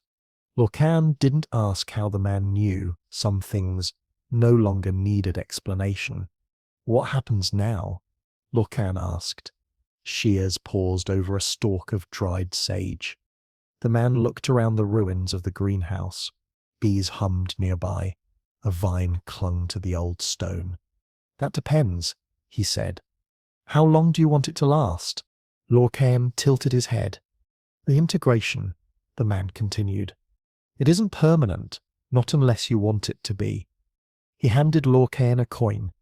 Gold, etched with a crescent moon and a serpent biting its own tail. "The Brotherhood doesn't interfere anymore," he added. "We observe, record. You're one of the last who chose completion. Most never make it that far." Lorcan turned the coin in his fingers. It was warm. "What's the cost of permanence?" he asked. The man's smile was quiet. "You forget the others. Completely." Lorcan stared down at the coin. No more armor. No more ink. No weeping in dreams. No whispers. No memories of versions who failed. Just himself. Alone. He closed his hand around the coin. "Not yet," he said softly. The man nodded once, bowed, and vanished down the slope of the hill. Fringe history. Some rare alchemical records tell of the Watchers, a secret group of travelers who appeared only to those who completed the Elixir's rite. They bore symbols of serpents and moons, and offered a final choice: wholeness with memory, or singularity with silence. Their existence has never been confirmed, but references to them persist across languages and centuries. That night, Lorcan placed the coin in a jar of water and sealed it with wax. He set it beside the vial, now empty, in a box labelled "Not for Use." He returned to his study. The hourglass, long emptied, had refilled itself, not with ash, but with clear, shimmering grains of light. He flipped it over. Time resumed, but it was his time now. No more echoes. No more mirrors. Just Lorcan, the last alchemist, and perhaps finally the first man to meet himself and survive. The days that followed were quiet, not just in sound, but in texture. Even the bird song seemed to perch softly on the breeze, never quite landing. Lorcan adjusted slowly to the weight of his new solitude, not the kind that came from being alone in the castle, but the deeper kind, the full kind. He was no longer fragmented. He was singular, and singularity, it turned out, was not always peaceful. The memories continued to swirl, not as loud now, not demanding, but always there. A smell could trigger a rush of knowledge from an echo that had grown herbs in desert sand. A certain chord played on his old lute sparked a muscle memory in fingers that once fought with swords, not ink. He could not forget the echoes, but he could learn to listen to them. One evening, as sunset brushed the castle with amber and rust, Lorcan climbed to the observatory again, this time not to study the stars, but to finally paint. He hadn't touched brush to canvas in years. His hands had always been too busy with tinctures, tongs, flame, and theory, but now they longed for silence, for shape, for colour. He began with slow strokes, oils, rich and dark. The image came gradually, abstract at first, then more familiar, a face. Not his, not exact, a blending. A composite of all the faces he'd seen in mirrors that spoke out of sync, in dreams that bled into waking. It wasn't haunting. It was beautiful. Below the painting he wrote one word: veritas, truth. For once it felt like the right word: fringe belief. In late medieval Florence, certain artists believed that painting the self after spiritual transformation captured the alchemical soul print, a kind of emotional fingerprint visible only to those who had undergone metamorphosis. The paintings were usually destroyed within weeks, not out of shame, but reverence. As he painted, the candlelight shifted gently on the walls, and the hourglass continued its slow pour of light, no longer erratic, no longer suspended, a steady rhythm. Time, it seemed, had returned to him. The vial remained empty, still sealed, displayed not as a tool but a relic. Lorcan kept it in a small iron case beside the blue velvet codex and the beekeeper's parchment. Together, they formed what he now called the 12-fold archive, a private museum of memory. Not all of it was his, but he carried the duty of it, nonetheless. Late one night, as rain whispered across the castle roof, Lorcan felt the reflection return. He hadn't seen it in days, perhaps weeks. The mirror in his study no longer pulsed, no longer fogged without cause. It was just a mirror now, but that night, something flickered within it. A shimmer, faint and silvery. He approached, and saw only himself. His hair had thinned, his eyes were softer, more worn. His face bore the gravity of understanding, but also finally peace. Then, just as he turned to leave, the mirror spoke again. Not aloud, but through gesture. His reflection raised its hand, slow, not in mimicry, in farewell, a final echo, bidding its last goodbye. Lorcan touched the glass, and for the first time it felt warm. Historians still argue whether the mirror rituals recorded in Eastern Europe were ever truly practiced, or merely symbolic theatre, echoes of older shamanic rites. But one recurring element remains: the belief that a mirror once sealed by truth no longer reflects the body, but the soul. Lorcan now spent his days as a keeper of the braid. He wrote letters, sealed, undecipherable, unless one had tasted veritas. He buried scrolls beneath stones in forest clearings. He etched crescent moons into trees older than the castle itself, not to repeat the path, but to warn others of it. He never drank again. The third sip had been final. A convergence of selves, yes, but also a surrender of the life he once had. Now he was all his choices, braided into one. In the evenings, he sat in the chapel beneath the twin-candled saint. He brought wine and bread, and sometimes spoke aloud to no one in particular. Sometimes he read, sometimes he just listened to the wind. He never saw the man with the coin again, but he kept the token in the box with the empty vial, still submerged in water, still sealed in wax. A decision deferred, not denied. He knew that one day someone else would come, not for immortality, but for truth, and when they did, they would find the mirror, and maybe, just maybe, their reflection would nod and welcome them in. Autumn arrived like a sigh through the valley. The leaves turned in slow ripples of amber, ochre, and wine red, painting the castle hills with fire that did not burn. Lorcan welcomed the change, not for beauty, though it was plenty, but because autumn tempered things. It softened time's edges. It whispered that endings could be gentle. He spent more time outdoors now. In the overgrown gardens, he began to restore old beds of herbs his uncle once tended. St. John's wort, majoram, motherwort, plants not for power but for healing. Their purpose was quiet, their work subtle. It suited him now. The townsfolk had noticed, of course. They always did. Word had long since spread that the alchemist in the castle no longer aged, that his back remained unbent, his stride unhurried, even as others stooped into winter. A few villagers came, timidly at first, not with torches or accusations, but with illnesses. A boy with sleepless nights, an old woman with dreams she couldn't shake, a mason whose hands trembled whenever he touched stone. Lorcan didn't turn them away. He didn't give them elixir. He gave them balm tea tinctures from the same garden that now hummed with bees. He gave them what he could, and when they asked him the truth, he smiled. "I'm only a mirror," he'd say, "just a little clearer than most." One day, a child brought him a drawing. It was done in charcoal and crooked crayon, on parchment that had clearly been used before, faint lines of music lingering beneath the sketch. The picture was of a man standing in front of a mirror, but the reflection behind him was a lion, golden, sleeping. Lorcan asked what it meant. The boy shrugged. The lion doesn't roar anymore.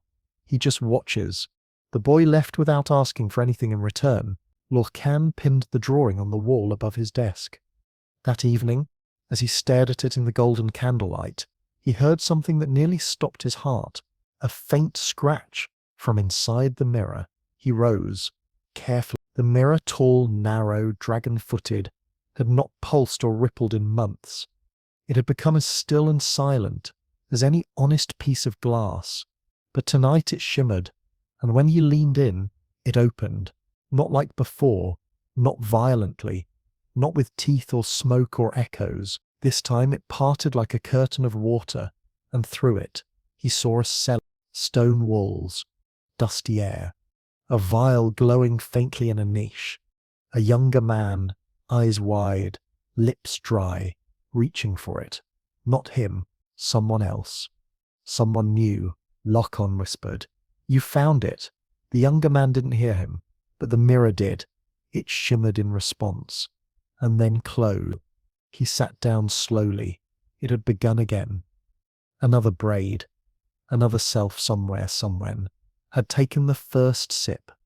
This time it wasn't a horror, it was permission. He didn't rush to stop it. He didn't write warnings in panic, or bury the elixir in salt and fear. Instead, he opened a fresh page in his journal, wrote a letter, sealed it, tied it with black twine, and placed it in the small drawer labelled, "For the one who finds the historical note." Among the ruins of several late medieval castles, sealed scrolls have been found beneath floorboards and altar stones, addressed to unnamed successors, though historians debate their authenticity. Many believe these were left by solitary alchemists, not as spells, but as kindnesses. The moon rose full that night, not golden, silver, and the castle walls gleamed in its light like old bone polished by time. Lorcan returned to the tower and stood by the hourglass. It had refilled again, not with ash, not with light, but with sand. Real sand. And it ticked. Normal. Predictable. Forward. He smiled. He placed the empty vial back in its box, wrote one final word on the lid in ink, made from blackberry and iron. Enough. The first snow arrived in silence, as snow always does. It came during the night, blanketing the hills and castle in weightless white. Lorcan awoke to a world softened by winter, every sharp corner erased by frost. The castle breathed slower now, its old bones creaking gently with each shift in wind. He rose with no urgency. These days there was no need for alarms or rituals. Time, once his fiercest rival, now walked beside him like a quiet friend. He did not command it. He simply followed its pace. He spent the morning clearing a path through the courtyard with a wooden broom, not because he needed to, but because the act felt right. Useful, real. When he returned inside, a crow was waiting on the windowsill of the great hall, tapping at the glass. Crows were common enough in the Highlands, but this one didn't seem quite bird-like. Its eyes gleamed too sharply. It tapped a pattern. 3 knocks. Pause. 2 knocks. The same rhythm the reflection had used to summon him to the mirror. Lorcan approached. The crow flapped once, then dropped something. A small parcel, wrapped in waxed cloth and bound in thin copper wire. He retrieved it, opened it carefully, and found a fragment of parchment inside, protected from the damp. Scrawled in sharp, deliberate hand, "Veritas has been found again. The mirror begins to hum in another house. But this time she is not alone. We think she has seen you." Lorcan sat back. He let the letter rest on his knee and stared at the crow, who blinked once and then flew into the pale sky, disappearing beyond the frosted treetops. A woman then. A new seeker. Someone who had found the vial, or perhaps only the passage. But already the mirror recognized her, and she perhaps had recognized him. He could feel it too, now that he let his mind quiet.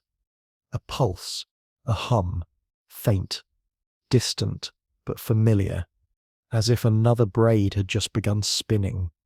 He was no longer of it, but he could hear it, like a bell ringing, in another valley. Somewhere out there, Another self had been set into motion, and this time he would not need to interfere, only to... Historical aside, some alchemical records suggest that those who complete the rite of the third sip become mirror keepers, not just of their own reflections but of others who begin the journey. These individuals, it is said, become minor nodes in the network of time, drawn toward places where reality begins to shift. Lorcan penned a response, not to the crow, but to the one who would find the letter. He wrote simply, "You are not alone. If the mirror shows you things it shouldn't, it is not betraying you, it is remembering you. Stay still when it hums, and listen for footsteps that lag behind your own.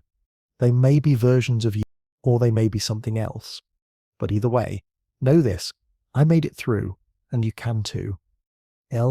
He folded the note and pressed it between 2 pages of a codex titled Reflections and Braids, a book he had not written but had certainly compiled.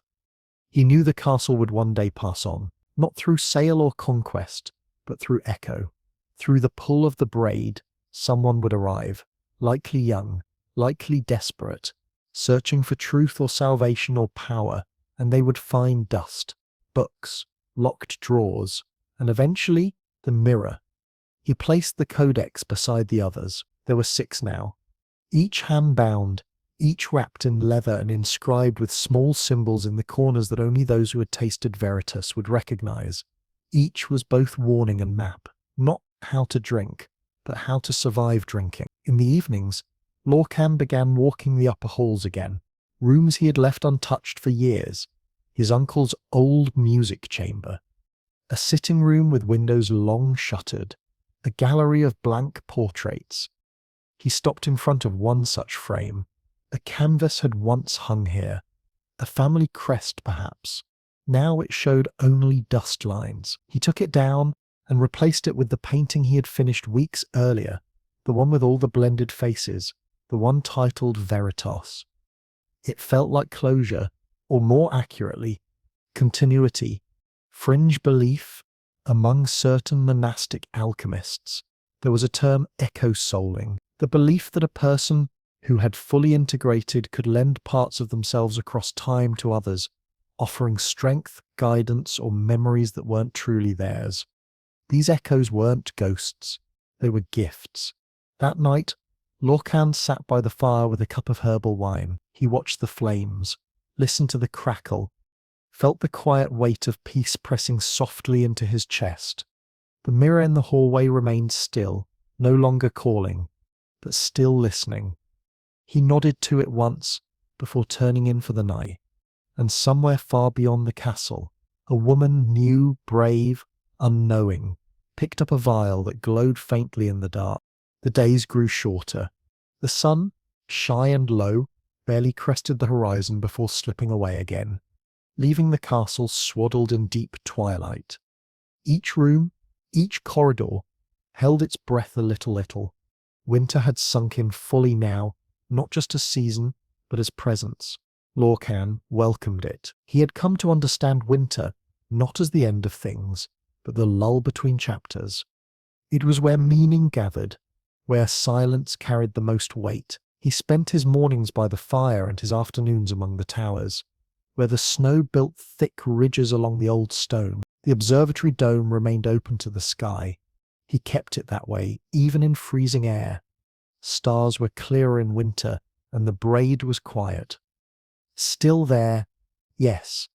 He could feel it, like a pulse beneath the earth, but its strands were calm now. No ripples, no tear, no new selves clawing for entry until the letter arrived. Not by crow, by mirror. He had just finished repairing the old staircase in the western wing, a project he had delayed for 10 years. When he returned to his study and found a folded note resting on his desk, it hadn't been there an hour before. It was sealed in green wax, pressed with the same symbol that had first appeared on the vial, the crescent moon and the single word Veritas. Inside, she is further along than we expected. She has seen 3 reflections and spoken to 2, the Braid Titans. We may require the archive. It was unsigned, but Lorcan knew who had written it. Another mirror keeper. He'd never met the others. but he knew they existed. Those few who, like him, had completed the third sip, integrated all versions of self, and stepped into singularity. They did not rule. They did not instruct. They watched. They waited. They prepared. The archive. He turned to the heavy wooden chest beneath the mirror. Within it, the 6 codices, the sealed letters, the vial case, and a series of small vials filled not with potion but with moments. Preserved memories, drawn through mirror rites, labelled with dates, tied to none of the current braid. They were in a way spare threads, glimmers of the selves who did not survive. He opened the chest and ran his hand over the journals. He would need to write another. For her, he didn't know her name or where her cellar stood, or what mirror she had first spoken to. But the braid knew, and he trusted that. The newest journal would be different. Not instructions, not warnings. A conversation, a mirror of experience, page for page, so that when she reached her third sip, if she chose to, she would not feel quite so alone. He began with a single line, "You are not the first, but you may be the most complete." The words came faster after that, not from him entirely, but through him, from the many voices that still lived in him like old echoes in a familiar cathedral.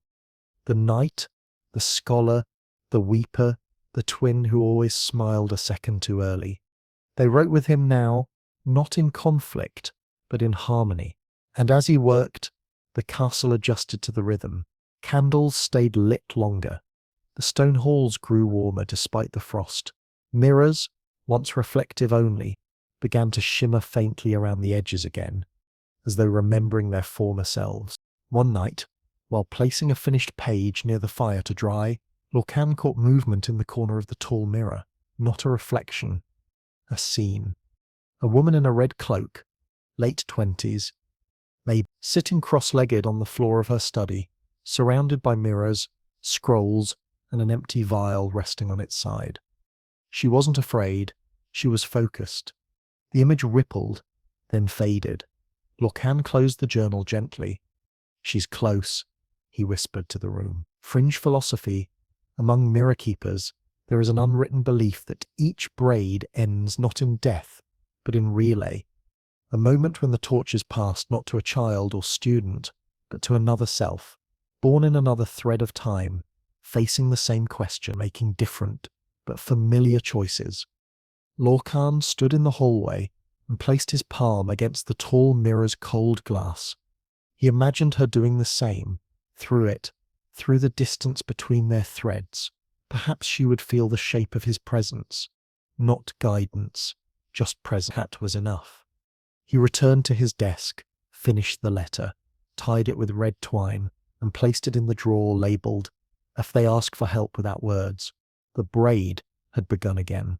But this time, Lorcan would not drink. His part had been played. Now he would be the pause between ripples. The silence before the next mirror began to hum. The castle's rhythm changed once more, as if in anticipation. Not urgently, but with purpose. Doors that had long stuck eased open without creak or protest. Dust motes danced with more clarity in shafts of winter light, like they knew they were being watched. Even the wind, ever present through the cracks in the stone, now arrived, not in random gusts, but in gentle, pulsing intervals. Lorcan noticed. He noticed everything these days, because everything noticed him. There was a weight in the air, not ominous. More like the heaviness of anticipation, right before a letter is unsealed. The braid had begun to hum again, and its vibration had depth, not just a new thread forming, but something else.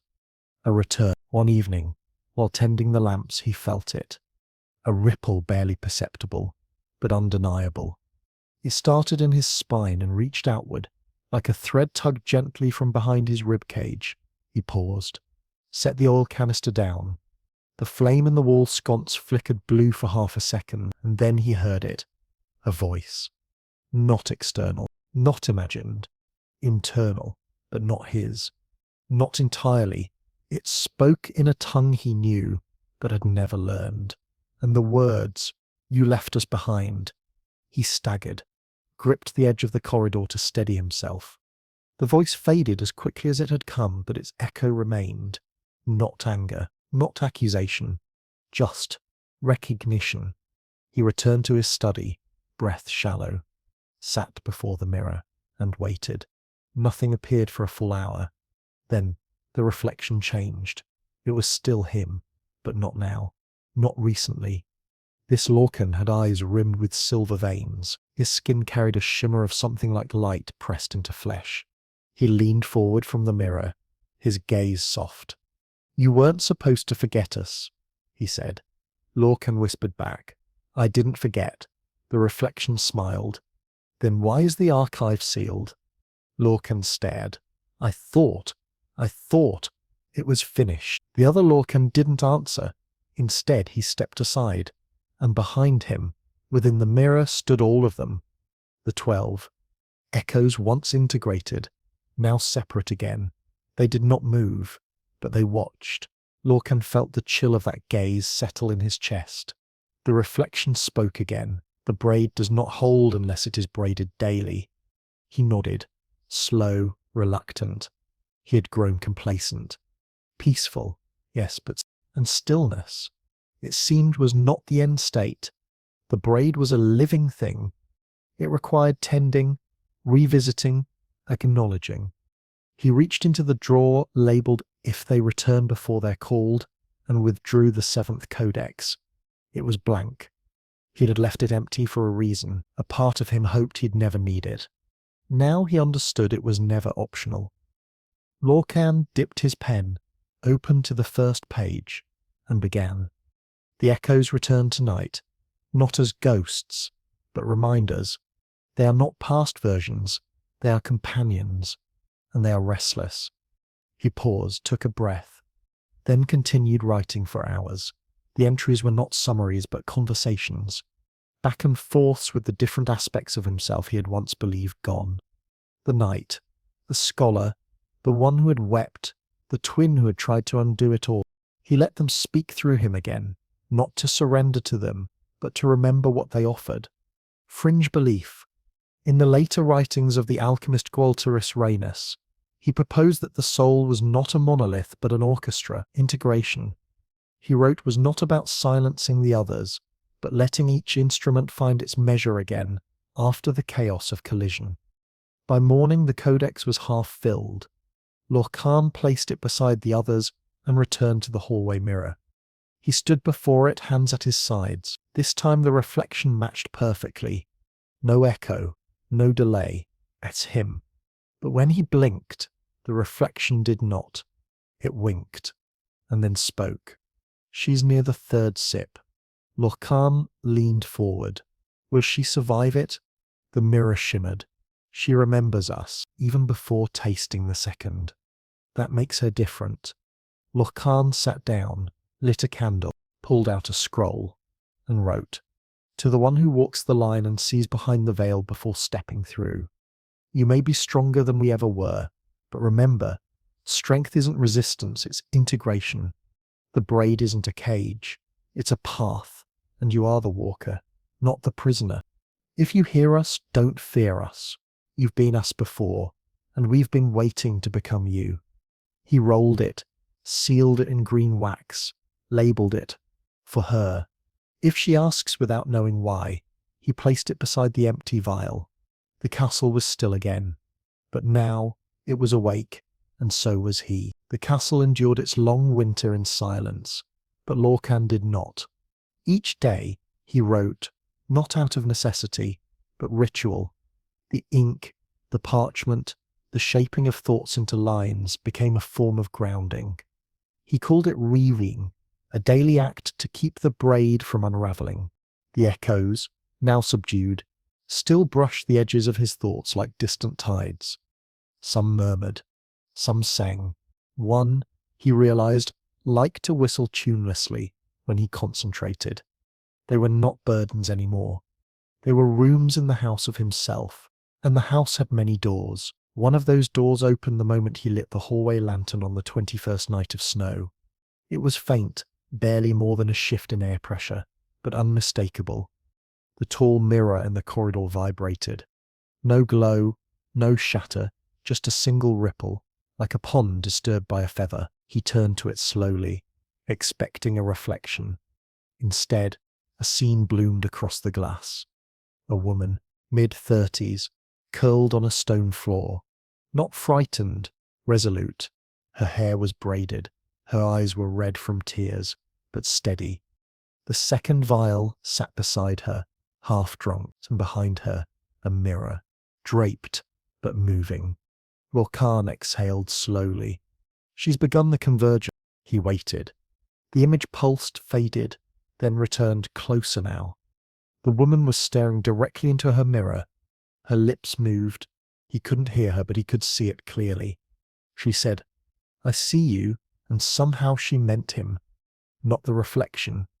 Lorcan stepped closer to the glass. "Then you're ready." The castle grew still. Even the hearth's popping embers fell quiet. And then the mirror answered. Her voice, not imagined, not remembered, carried through the glass.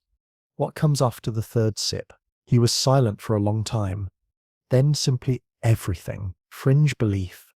Ancient mirror rites spoke of soul knots, points in time where two individuals across the braid could momentarily share thought, awareness, or memory. It was said these crossings happened only when the braid pulsed in harmony, when one was ready to sip and another had already survived. He walked to the observatory, pulled the seventh codex from its shelf, and began to write again.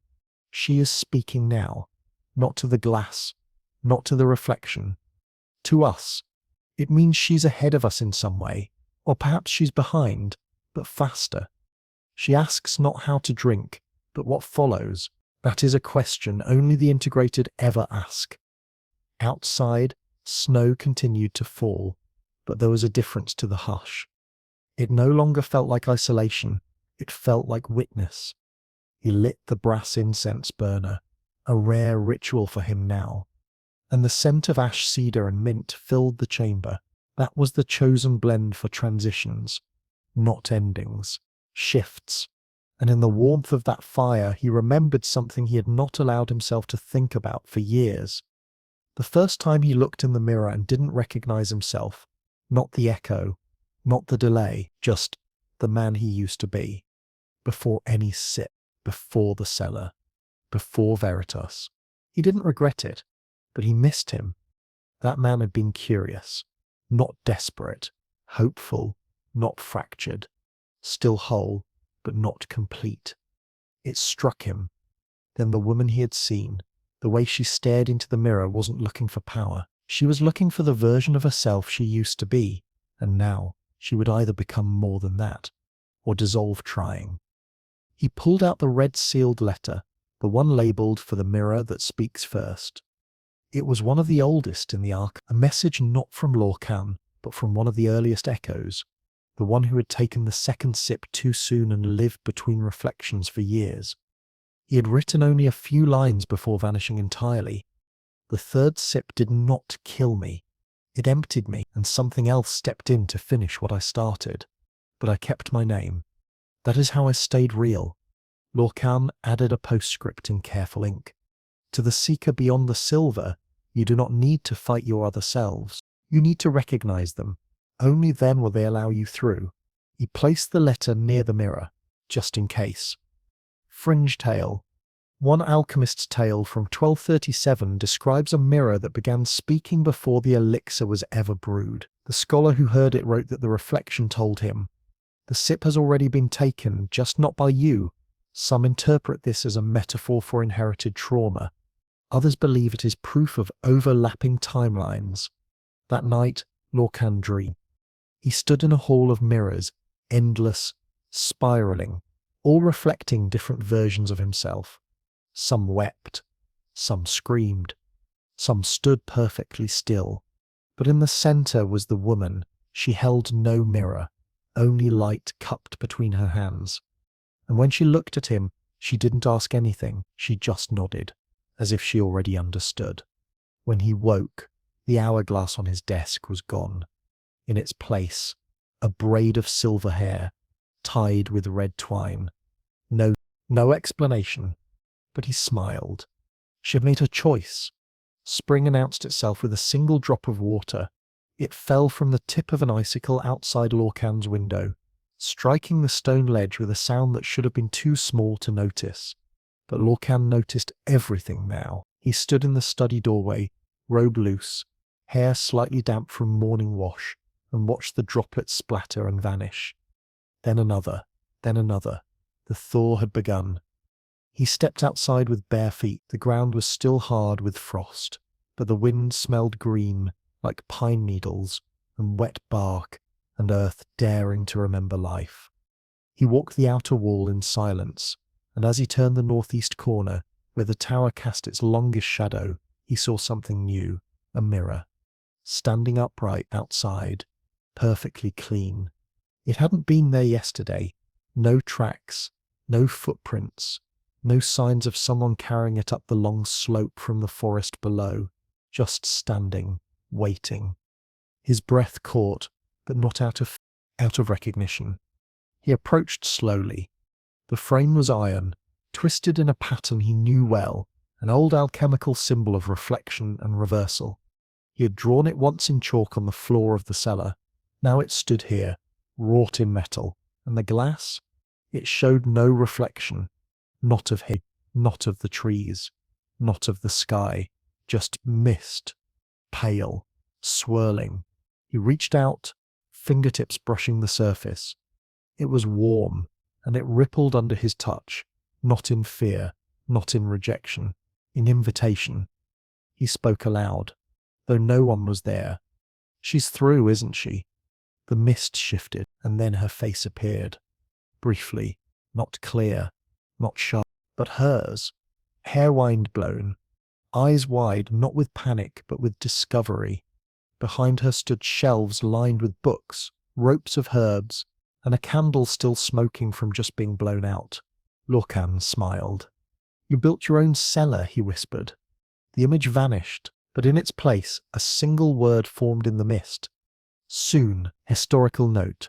In mirror rites recorded in the mountain monasteries of pre-Roman Iberia, spring was seen as the time of returning selves, a sacred window in which those who had crossed or integrated might speak back across the braid to others. These echoes were not warnings. He signed only with an L. Nothing more. The rest was unnecessary. That evening, he prepared a meal. Bread baked with rosemary, goat cheese, honeycomb, cracked pepper and apple. Not for ritual, not for any rite, just to eat, to taste, to be present. And as he sat at the long wooden table by the window, watching pink clouds drift lazily over the mountains, a memory surfaced, not from an echo, not from a past self, but from his own life, long before the cellar. He remembered a teacher, long gone now, saying something in jest after a failed alchemy test. "You'll never master time, Lorcan, but perhaps someday time will agree to walk beside you." He hadn't understood then. Now he did. Time was not his enemy. Lorcan awoke just before dawn, long before the light touched the snow-dusted hills outside. The castle walls were still, not just quiet, but settled, as though every stone had at last found its proper place. He rose without grogginess, wrapped himself in his robe and stepped barefoot into the corridor. The floor was cold, but he welcomed it. The body, after all, needed reminders that it was real. The tall mirror at the hallway's end no longer shimmered. It no longer breathed. It simply stood, a companion now, not a gate. He touched its edge with one finger, just to feel the smoothness.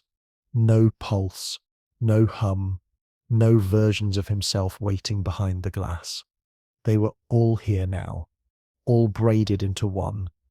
He returned to the study and sat at his desk. The 7th codex still lay open, the ink from yesterday's entry barely dry. He closed it gently, tied it with soft leather string, and added it to the archive. 7 volumes now, each one different, each one necessary, and still there was room for more. No convergence, no archive, just silence. And as Lorcan stood, he realized this would be his last descent. There was no longer anything below, only forward. He climbed the stairs, lantern in hand, but didn't light it. He walked in darkness, knowing every turn, every stone by memory and muscle. The castle had become an extension of his own breath, and when he reached the tower at the top, the highest window in the whole structure, he looked out. Snow had melted, the grass was showing, and in the farthest distance through the tri-line, a light, faint, flickering, but moving, not a star, a lantern. Someone walking, someone coming. He watched for a long time, until the shape dipped out of view, swallowed by the path through the forest, and then he turned away, back into the warmth of the tower, back into the stillness of himself. The castle by now had forgotten how to echo. Lurkan's footsteps no longer rebounded against the walls. They settled, absorbed by floors and stairwells that had grown so used to him, they no longer responded with surprise. The space wasn't haunted anymore. It was inhabited. Every mirror, every stone, every scroll on the shelves was no longer part of a labyrinth, just chapters of a finished book. He spent most of his days tending to small things, polishing brass handles, clearing dust from shelves, sharpening the quills in the study. Though he rarely wrote now, he wasn't waiting. He was maintaining. That's what comes after the braid tightens, after the echoes sleep, after the third sip has been accepted not just by the body, but by the soul. Not power, not glory. Stewardship. He didn't guard the mirror anymore. He dusted it, once a week, like any piece of furniture. Sometimes he would stop and watch it, not because he expected a visitor, but because he liked seeing himself there, quiet, still, uncomplicated. And for the first time in memory, the man in the mirror was not an echo, not a warning, not a shadow, waiting to step out and become real. Just Lorcan, no more, no less. One morning, he returned to the North Chapel. Snowdrops bloomed along the altar, pale, delicate, impossible. No one had planted them. He smiled. She had passed through, then, not just through the mirror, but through the right. Another one who had taken the third sip and walked away whole. Maybe she'd left the flowers, or maybe the castle had grown generous in its old age. He left them there. There was no need to frame them in glass or press them into a book. They weren't proof. They were presence. He placed a new codex on the shelf that day. Blank. No title, no markings.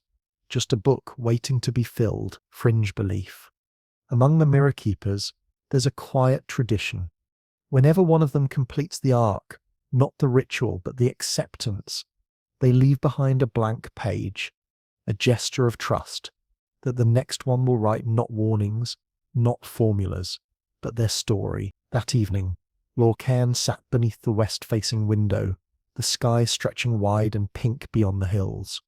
He drank tea, not a potion, just tea. He hadn't tasted bitterness in years, not in the drink, not in the day, not even in the quiet. The braid had stopped humming. It was no longer tension, or movement, or even rhythm. It had become something else entirely. Memory. He remembered each version now, not through dreams or mirror fragments, but as himself. The knight with the cracked helm, the scholar with ink-stained hands, the weeping one who had spoken in silence, the mirror-born twin who had once whispered riddles into his sleep. All still present, but none louder than the rest. All strands, now woven. All voices, now one. And so he closed his eyes and let the world breathe. There was nothing left to run from, no timelines to collapse, no selves to battle. Only a candle's soft flicker, only wind, only now. And so the castle rests, its stones eased into their foundations, its mirrors at peace, and its keeper, a man who once chased the edges of time, finally still, no longer seeking, no longer splitting, just being. Outside, the last frost melts into the soil. The air carries the scent of damp leaves and fresh moss. Somewhere in the distance, footsteps approach, slow, uncertain, the way all journeys begin, but not tonight. Tonight, the castle is quiet. Tonight, no mirror speaks. Inside, a candle burns low beside the seventh codex. Its flame dances gently, not in warning, not in celebration, but in acknowledgement.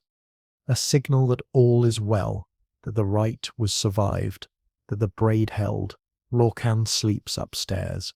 Not deeply, perhaps. Not like before, but with a calm that only comes from having met every version of oneself and shaking their hand instead of raising a blade. In sleep, he does not dream of mirrors anymore. He dreams of fields, of rivers that flow in both directions, but always find the sea, of voices that no longer argue, and somewhere, far from the castle, another mirror is humming again. Another seeker is tilting her head toward a glimmer in the glass. Another question is being asked for the first time, but not yet answered. Not tonight. Tonight it is enough that you are here. Listen, that you followed this path through echoes and cellars, through fear and wonder, through the slow unbraiding of what you thought was truth. You've walked beside Lorcan step for step, and maybe, just maybe, you found something in his reflection that looked familiar. Maybe something of you. So rest now. You don't need to solve anything. Not tonight. Let the braid lie still. Let your breath slow. Let the candle flicker low. You've seen the mirror. You've heard the echoes. And you've come through. That's more than most. That's enough. Sleep well, traveler. The reflections will wait. The castle will keep. The braid will hold. Good